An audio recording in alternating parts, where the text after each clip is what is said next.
Yo, what's up guys? Universal Mastery. So what I do on my channel is I break down the occult sciences to a very practical level so that you can use them in your day-to-day life and get real, actual results. Okay, now what I'm going to be talking about in today's video is something that one of my viewers requested, and I definitely think you'll get some value from knowing this information.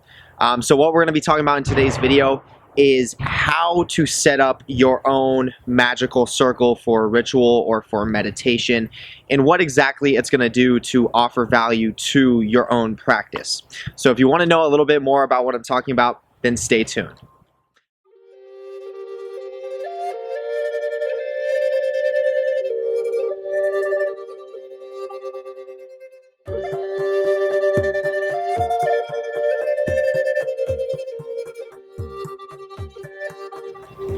Okay, so the first thing I want to say is definitely make sure you check out the Patreon.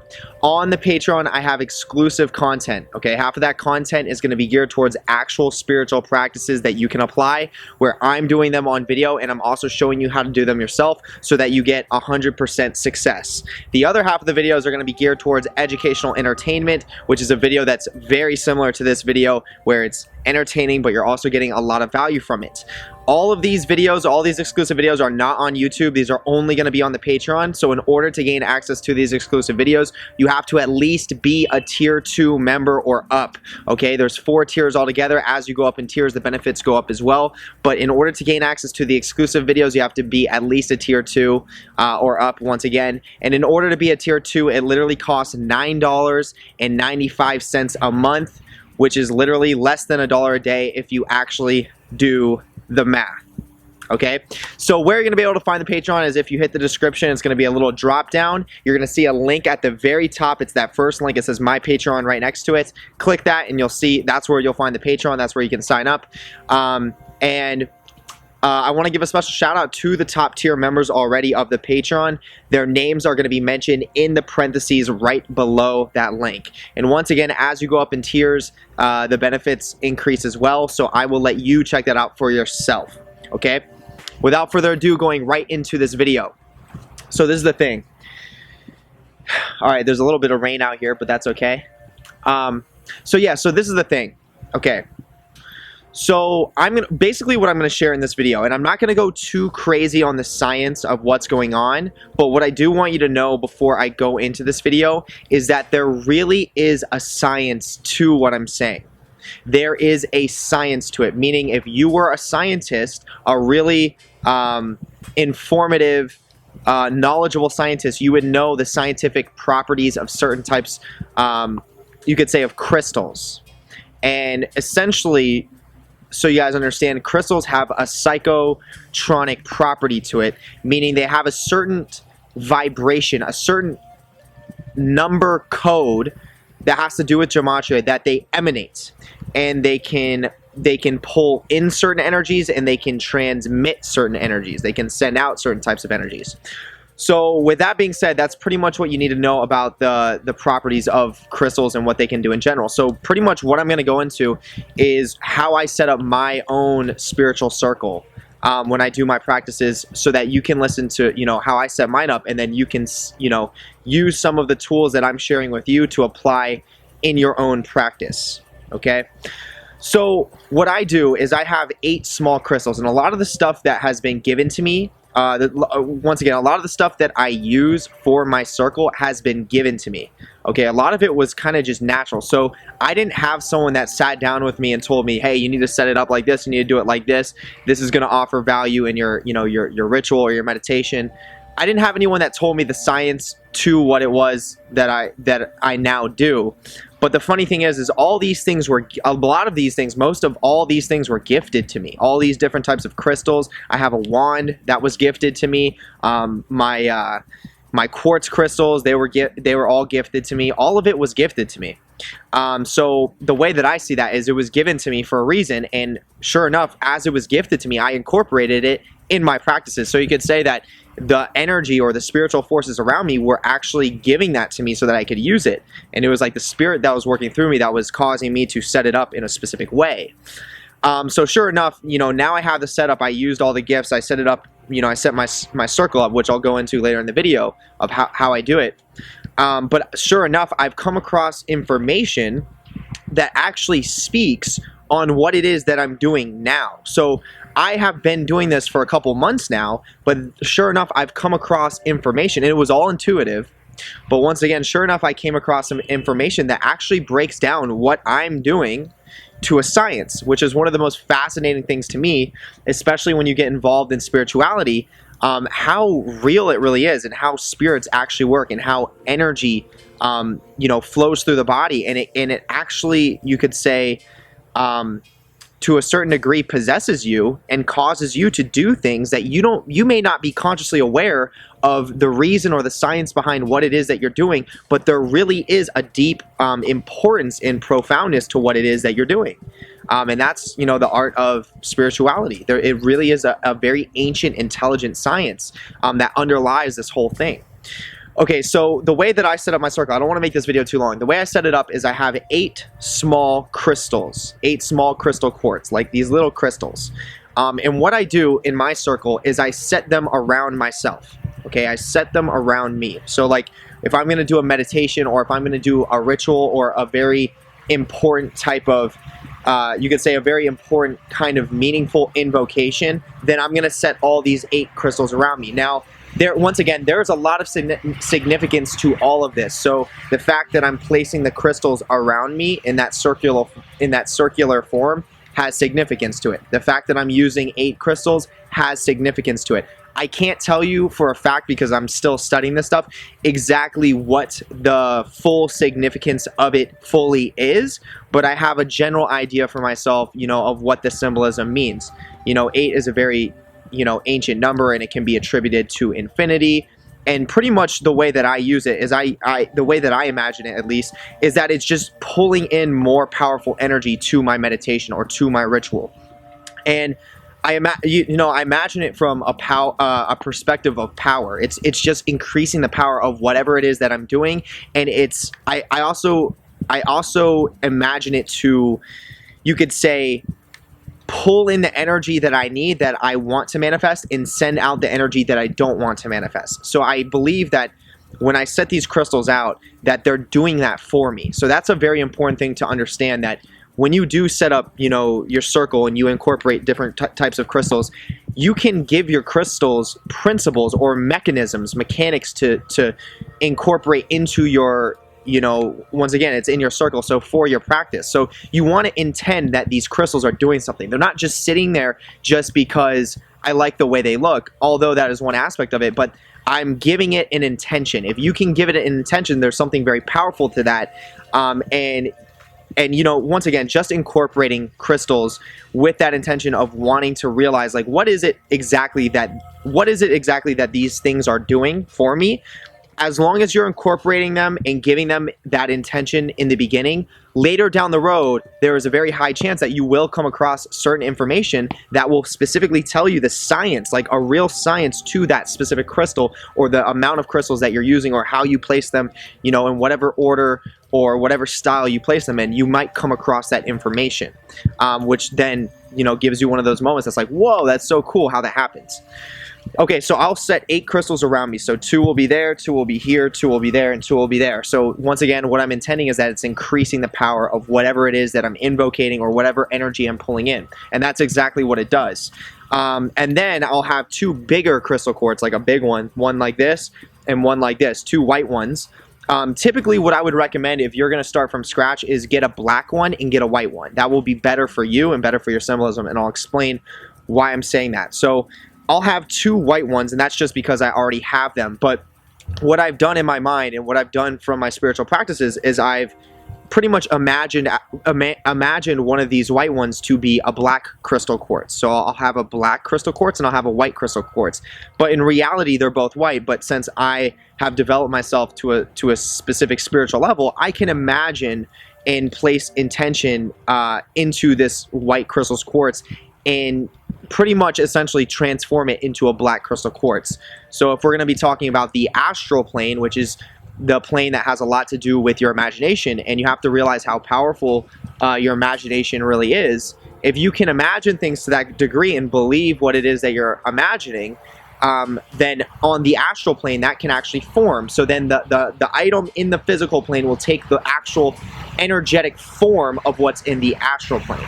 Okay, that might go past some of your heads, but hopefully you understand what I'm saying. So I'll take one of the crystals and I'll make it, you know, I imagine one being a black crystal quartz and one being a white crystal quartz. So that's what I would recommend if you're going to be setting your space up similar to my space. So the reason for it being is I'll have the black one on my right, and I'll have the, or excuse me. So, okay, so I'm sitting in my, let's say I'm sitting in my circle. I'm facing you guys. So in front of me, I will have the black one facing on my right and the white one on my left. In reality, what the black one's referring to is the left, and what the white one is referring to is the right, but that would just be reversed. So it'd be like this. So this is the black pillar, the left hand, and this is the white crystal with the right hand. And you might wonder why, you know, what does that symbolize? Like, what's the importance to that? So there is some important symbolism to that, and the symbolism is coming from the pillars on the tree. Okay, the pillars on the tree of life. And what a lot of people think is that, you know, the way the tree is set up, a lot of people think that the pillar, okay, so when you look at it, you look at Binah, right? So like if you have a picture of the tree of life right now, pull it up or pull it up on Google, picture of the tree of life, okay? So what you'll find is that it says Binah right here. It'll say Binah on this side. So if you're looking at it straight ahead, the Binah will be on the right side of you. And if you look at it, or excuse me, the Binah will be on the left side of you. Excuse me, the Binah will be on the left side, and this is the upper sphere. So the Binah will be on the higher left, and then the Chokmah will be on the higher right. You're looking at the tree of life right now, head on. So that's what you're seeing. But in reality, the Binah being on the left while you're facing it this way, and the Chokmah being on the right while you're facing it this way, it seems like that's the left pillar and this is the right pillar, but in reality, you're looking at the wrong side of the tree. You're looking at the back side of the tree, so it should be like this. So imagine this. So I flip like this.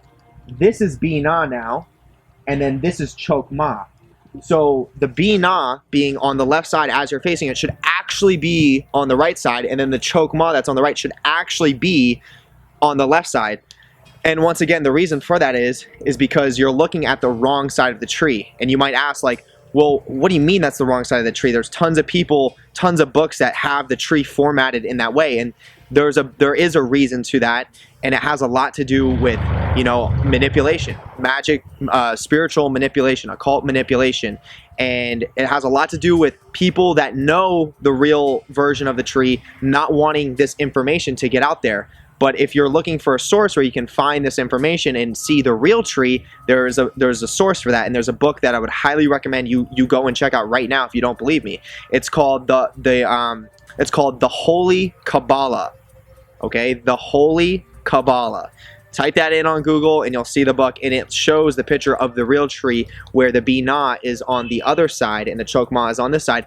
And once again, it's because the way that you're looking at it, so if you pull up a Google images of the tree right now, and the way that you're looking at the spheres, and you'll have the left pillar and the right pillar, Binah, Gavura, and then Hod, that you think being, you know, the real left pillar, the way that you're looking at it right now, what you're actually looking at is the tree like this. Okay, so you're looking at Binah, so you're looking at Binah, Gavura, and Hod on the right, on the actual right pillar, which should be on the left. So this is what you're looking at. So what you should get from this is you're looking at the back side of the tree. Okay, this is what you're looking at. Okay, so that's why this information has been manipulated, and most people don't know that. So the real Binah, Gavura, and Hod should be here. If I come around this way, okay, so it should be here because this is my real left hand. Okay, so if you're looking at the back side of the tree, it should be on this side because this is the left pillar and this is the right pillar. But once again, you're looking at it from a reverse, so it's switched, and you're looking at the back side. But in reality, it should be like this. And when it's like this, the Binah is on this side. And then the Chokmah is on the other side. So that it's just like you flip the tree around. So once again, if you need a source for that, check out the Holy Kabbalah. I'll make a whole video on that as well. So it's not going to be this video. Okay. So yeah, so here's the thing. So that symbolism that I use for the crystal, the two crystals that I'll have in front of me, one being a white crystal quartz and one being a black crystal quartz, is I'll imagine from where I'm facing in the center of my circle on my right side, because I'm attributing it to the left side of the tree facing me, okay, the left pillar facing me, which is the darker pillar, okay, that is going to be the dark pillar. So I'm going to literally imagine a dark pillar. I'm going to use my imagination. I'm going to use the astral plane to make it something real so that I can actually have a more potent manifestation of what it is that I want. And that's going to now be a big black pillar in my imagination. I'm going to see that black crystal quartz as a black pillar, okay? And then on this side, I'm going to see a white pillar. Boom, boom, boom. It's going to appear right there. Okay, maybe you can imagine this right now. There's a black pillar right here. There's a white pillar right here. And these pillars are very real to me. They're very real in my imagination. I know because they're real in my imagination and I know what I'm doing, that they become real when it comes to my manifestation and when it comes to me creating something through ritual or through meditation. Okay, so now what I'm imagining is that there's this gateway. It's creating almost like a portal. You could say like a portal. So now I have these 8 crystals around me. I have the 2 in front of me. It's creating this portal. And now what I'm imagining is that whatever I do in my ritual, in my meditation, whatever my intentions are, I'm going to be in my circle and I'm going to be facing the north, because the north is the north has a lot of connections with the infernal hierarchies, and it also has a lot of connections with earth. So typically what I do when I manifest things is I will stand in the north because I'm wanting something to manifest here physically, like on earth. But if you do some more research, you can study north, east, south, and west, and you can get something different from all of them. So typically what's understood that if you want to create something in the physical plane, meaning you want to create physical change, like here on earth right now, you would stand in the north. If you want to remove something or delete something, you would stand to the east.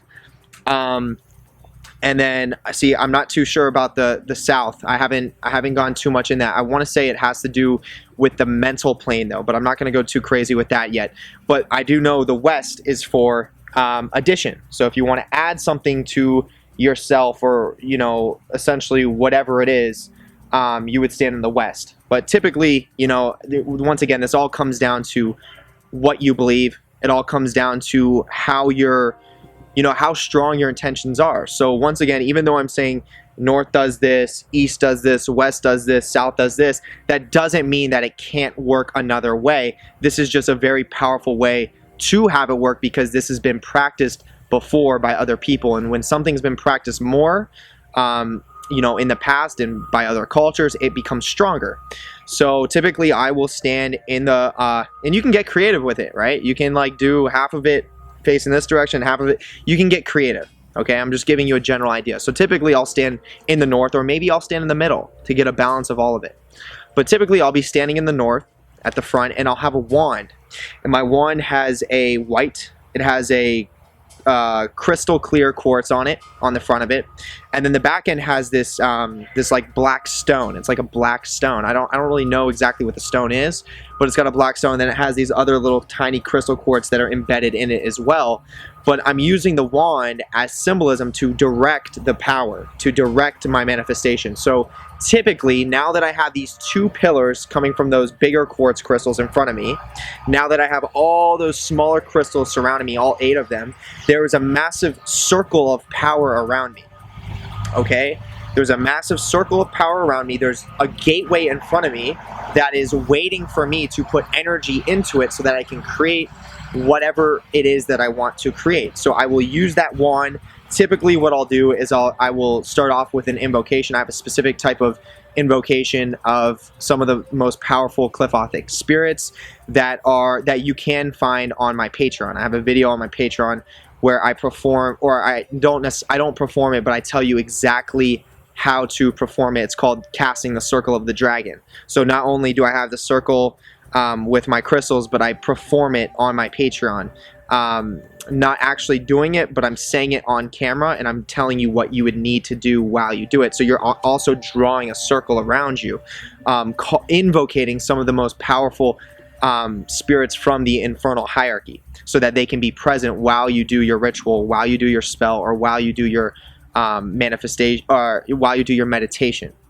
Okay, so now, you know, I'll set up I'll set up my circle. I have those little crystals. I have the 2 ones in front of me. The pillars are there. Then I'll go ahead and I will begin to do my casting the circle. I'll cast a circle. Now that I've done that, I have a choice. I can do another type of invocation of a specific spirit that I want to use. Like if there's a specific thing that I want to manifest, or the specific thing that I want to create, or a specific thing that I want to remove, I will pick a specific spirit for that thing that correlates very well with what it is that I'm trying to do. And then I will do an invocation, and I will start speaking to that spirit and saying, this is what I want to create. And then I will imagine what it is that I want to happen, or whatever it is that I want to do. I'll imagine it with the energy of that spirit in my body now, with that invocation, me having pulled that down into my circle of power already. And then once I imagine it and I see it done and it's happened, then I will begin to use my wand and push that energy into those gateways that I've created, the black pillar and the white pillar, and I'll push that right into those. And as it goes into that gateway, I'm imagining it go exactly where it needs to go to manifest the exact way that I want it to happen. So that's a great example of how, you know, you can use a circle to further your spiritual practices and your magical practices, because the imagination is so powerful. And if you can find a good system that works for you and incorporate your imagination related with symbolism that's already empowered by ancient cultures and other people, then you're going to be getting a lot of good results. Okay, so that's what I do. And then typically, you know, if I'm going to be doing the invocation of the spirit, or just in general, you know, I have this little pentagram that I will lay down. It's a pentagram. I can flip it any way I want, but typically I will have it flipped as a reverse pentagram. So it'll be an upside down pentagram, and it's an incense holder. So I'll put my incense in it, and then I will light my incense, however many incense. And once again, you can get creative. Like typically you will want to, whatever it is that you're trying to do, you want to correlate that to the spirit. So so you want to use astrology, you want to use a specific spirit, and you want to use whatever attributations you can that are going to go with both of those things. So for example, let's say that I want to manifest a job, right? So what am I going to, start here, what planet do you want to use to manifest a job? So the first thing you want to do is figure out your astrology. So a good planet to use for manifesting a job would be Jupiter. It would either be Jupiter or Venus, because Venus has a lot to do with attraction, magnetism, bringing things to you. And then Jupiter has a lot to do with good luck. A lot of like, you just win things and you get things, and things work out for you in your favor. You become lucky. So if I use both these planetary energies, getting creative, I could get 2 different candles that are the same colors attributed to these planets. So it'd be a blue candle and a green candle. Then I would get the incense that are attributed to these planets, and that would be my incense. And now, if I'm going to incorporate a spirit into this operation, I'm going to choose a spirit that has governance in Venus, or of Venus, rules Venus, and then I'm going to choose a spirit that rules Jupiter, and I'm going to invocate both of those spirits, and then so all of it's going to be aligned. And then, you know, this is just how you can, this is essentially how creative you can get with your magic, and how you're going to get it to be very powerful and very effective. So yeah, so that's what I'll do. I'll have my little pentagram there. It's in reverse because I do black magic, and the spirits that I'm most likely going to be calling are going to be from the infernal hierarchy. So the reverse pentagram is, you know, once again, another empowering symbol. There's a lot of symbolism to that as well. The way that I see it is, once again, it's just adding to the power of everything else that I'm doing, and it just offers this sense, or this knowing of protection. Because I'm a black magician, because I've been through many different types of initiations, there is, you know, power and protection that comes from that. So that's, you know, that's how I attribute it into my practice. And then, once I sit down, I will imagine it. Then I'll push the energy through the gateway that I have in front of me. Then I'll literally just sit. I will sit and I'll meditate, and I will be communicating either with my higher self, my own daemon, or with the spirits that I had invoked. So if I invoked a spirit that rules Venus or a spirit that rules Jupiter, I will sit and I will communicate with both of them. And also most of the time I will have their sigils as well. So then I'll be sitting with their sigils, and I can communicate. I'm good at communicating with them, so I don't have to I don't have to be gazing at the sigil for a long time. I can just have the sigil present, and then I will be able to see the spirit very clearly, and then the other spirit over there very clearly. But it just depends on where you're at and how you do it. Some people are at different levels, and some people do it in a different way. But then once if you want to add a little extra power to to the ritual or to the spell or the meditation, whatever it is, take the sigil that you had drawn of the spirit that was meant for that practice, and then burn the sigils. Okay, that offers extra energy. You can imagine as you're burning it, the intention that you gave the spirit is now being sent to go do what it is that you want it to do, using once again the element of fire, because fire is very burning, it's very fast, it's very intentful. It just gets right to it. It's very hot. So I'll burn the sigils, and then I'll be done. And once again, I'll sit and I'll meditate, and I'll be communicating with the spirits. I'll get some extra advice. Sometimes they'll tell me certain things like, hey, consider doing this, or think about this, and all kinds of stuff. This is where it can get very personal. So, I'll have my little communication with the spirits, and then once again, I'll burn their sigils once I'm done. And then I will imagine, if let's say I have the candles in front of me, I'll blow the candles out, and then I'll imagine that everything is closed. So then that gateway that was in front of me is now shut as soon as I blow the candles down. If you don't have candles, no worries. Just imagine that gateway that you create in front of you is now shutting, and it's done. Once you're finished, everything's done. Whatever type of setup that you have, you always want to make sure you make it clear to yourself you're done when you're done. So if you're planning on getting up and going away, just close it. Just be like, done. It's done. Now it can go manifest. Okay. And then, so I'll close that, and then I'll start picking my stuff up, and then I'll be done. Okay. And that's it. It's pretty simple. So, and sometimes I'll even incorporate the tarot. Okay. Sometimes I'll incorporate the tarot for the different directions, with the different elements, and you can just incorporate the tarot in general, because there's a lot of symbolism, occult symbolism, when it comes to the tarot, and then the 22 paths, you could say, of the Kabbalah, or the 22 tunnels of Set, or the 22 paths or tunnels of Amalek. There's a lot of symbolism that you can get from the tarot as well, so you can always incorporate that into your circle. But I'll do a whole nother video on the tarot later down the road. But other than that, I definitely hope you guys got value from this. Once again, the main purpose of this video was just to show you what I do. A lot of what I did and said was probably a little bit out there, in the sense of it was a little bit intense. Like maybe I talked about some things that you guys are unaware of. Maybe you don't fully grasp what it is that I'm saying, and that's completely normal. That's fine. This comes with practice. It comes with time. You'll figure out, some of these things that I'm talking about, if you're walking this path and you continue to do it for some time. And once again, the moral of the story is you will come up with your own way to do this, and your own creativity is what is going to make this so powerful and work so well for yourself. So remember, get very creative. Your intentions mean a lot. What you place into the meaning of certain things is what they become. Remember what I said, when you change things on the astral with your imagination. So if I'm imagining that this is doing something, whatever it is that something is I choose, then it actually can do that for you.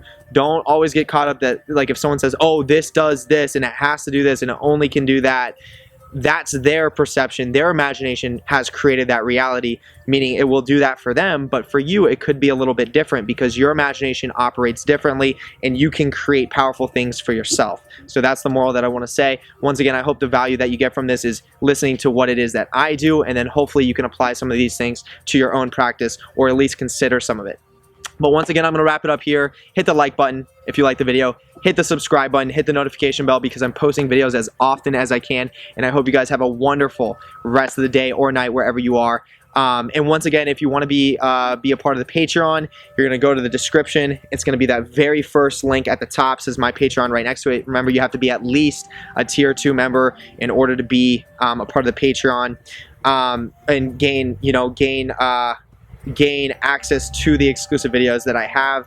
And I do have that that spiritual practice where I show you how to do that and do it and explain it on my Patreon of casting the Circle of the Dragon, which is what I got from a Michael W. Ford book, and I performed myself, and I found it to be very effective. I break it down on video so that people know what's going on so that they can do it themselves, because I think a lot of people learn a lot when things are done from a video format, because that's definitely how I learn.